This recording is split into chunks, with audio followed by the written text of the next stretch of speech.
You've seen or heard this phrase, Molon labe. Come and take them, supposedly said by King Cnidus to the Persian Emperor Xerxes at Thermopylae. Some bumper stickers, rifle grips and t-shirts. One of the most famous quotes in military history. There's just one problem. It doesn't appear anywhere in the earliest account of the battle. 3 ancient writers describe Thermopylae. They don't agree on the armies, the ending, or who betrayed the Greeks. First off, Herodotus of Halicarnassus. Born around 484 BC, 4 years after the battle. He wrote his account roughly 40 years later, based on interviews with people who were actually there. By the time he's writing, these veterans are in their 60s and 70s. He's considered the first person to systematically collect evidence and try to write down what actually happened. That's why ancient critics call him the father of history. They also called him the father of lies, because he regularly includes things that are clearly exaggerated or impossible. As Cambridge historian Paul Cartledge put it, we either write a history of Thermopylae with Herodotus, or we don't write one at all. The Thermopylae section is in Book 7. One thing that immediately jumps out are the numbers. Herodotus says that the Persian land army was 1.7 million men. He's not randomly inventing a large number. He's getting the wrong answer very carefully. As historian Hans Dulbruck calculated, a column that large would stretch 2,000 miles. The front would reach Greece while the back was still in Iran. Modern historians put the Persian army somewhere between 150 and 300,000, but not 1.7 million. Now, the Greeks. Herodotus says about 7,000 held the pass, not 300. 7,000, including 300 Spartan citizens plus allies from Thespians, Thebes, and other cities.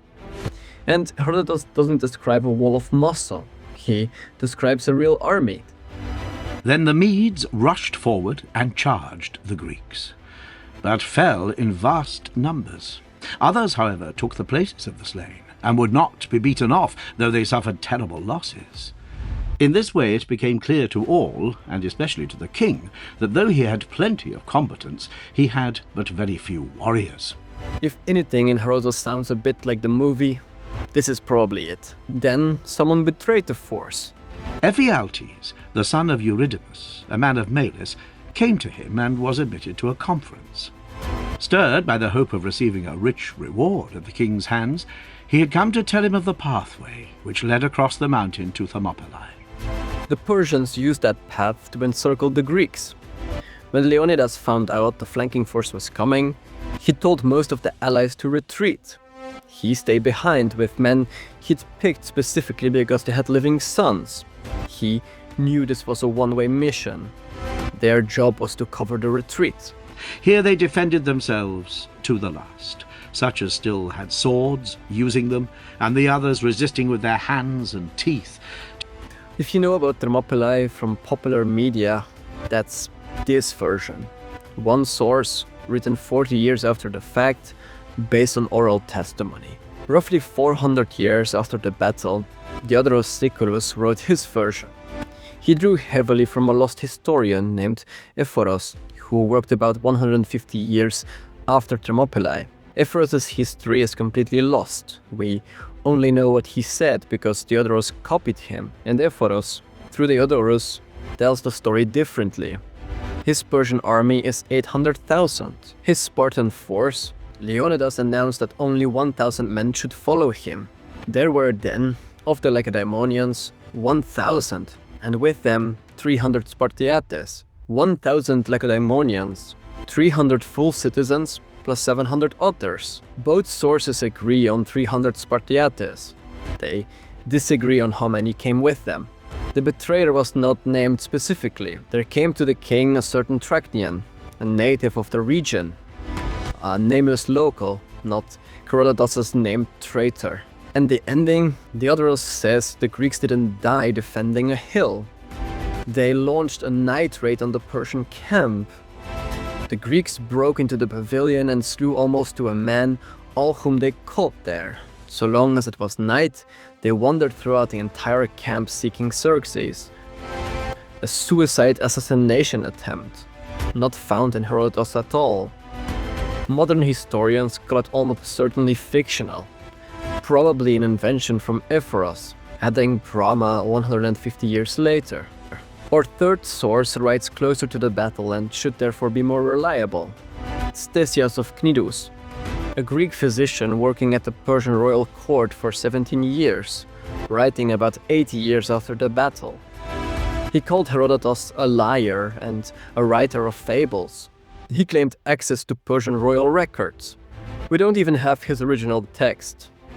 Just like Diodorus, what survives is a summary, this time by Photius, a church father writing 1300 years later, who preserved fragments of ancient work that would otherwise have been lost entirely. The great Persian horde was cut down, while only 2 or 3 Spartans were killed.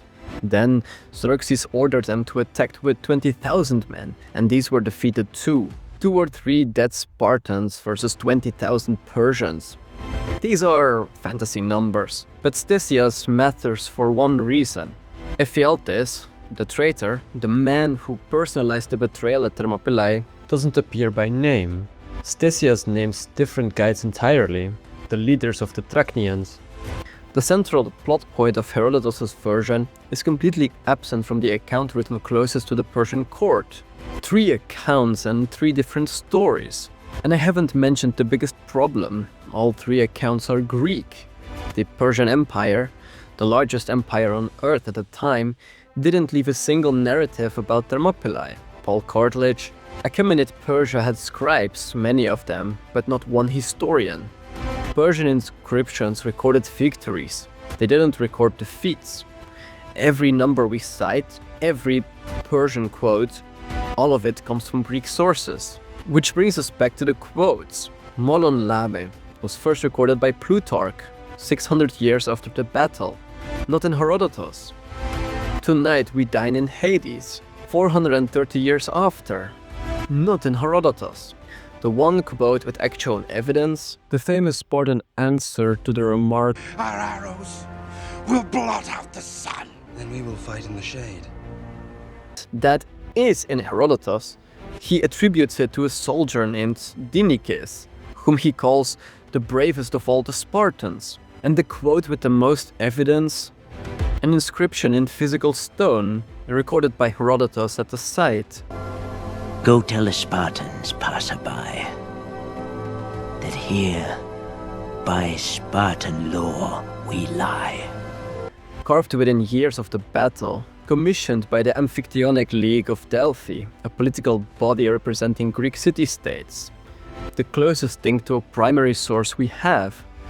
And it frames their death as obedience to Sparta, not as a strategic rearguard, not as a pan-Hellenic defense. A military defeat repackaged as Spartan honor and ferocity. The ancients were already building a mythos around this event, the same way we still do today. There's a companion inscription at the site. 4,000 from the Peloponnese once fought 3 millions. 4,000 Greeks against an overwhelming horde. That's not entirely a neutral record, that's an us versus them story carved in stone within years of the battle. If this kind of analysis is useful to you, please subscribe. One last thing. 700 Thespians stayed at the pass alongside the 300 Spartans. They also fought to the last man. The following year at Plataea, Herodotus records that 1,800 Thespians showed up to fight, but not wearing armor. The city had more men, they just didn't have hoplite equipment anymore. The 700 who died at Thermopylae had been their entire armored force. Herodotus names several individual Spartans for their bravery. Among the 700 Thespians, he only names one, Ditharambus, son of Harmatides. There is a monument to the Spartans at Thermopylae, and there's one for the Thespians too, but it wasn't unveiled until 1997. It depicts Eros, the god Thespiae was famous for, with a broken wing for voluntary sacrifice and a missing head for their anonymous death. The front reads, "In memory of the 700 Thespians." The epitaph says the Spartans died obedient to their orders. The Thespians, Herodotus says they refused to leave. We remember the 300 from this battle. In my opinion, these Thespians deserve the same amount of romanticization the Spartans get. The fact that we glorify the 300 Spartans but seem to forget about the Thespians is not modern bias. The ancient sources were already romanticizing Spartan society. So what can we actually say happened? All three sources agree on the basics. A massive Persian army invaded Greece. A Greek coalition force marched out to hold them at a narrow pass. And at the very end, Spartans and Thespians stayed behind to hold up the Persian army. The flanking path, the betrayer, the ending, all of that depends on which source you read. And the Persian side left us nothing at all. That's not a flaw, that's how history works. Three witnesses who disagree. An ancient quote on modern bumper stickers that doesn't appear in the earliest source. And your job, the historian's job, is to figure out what survives the comparison.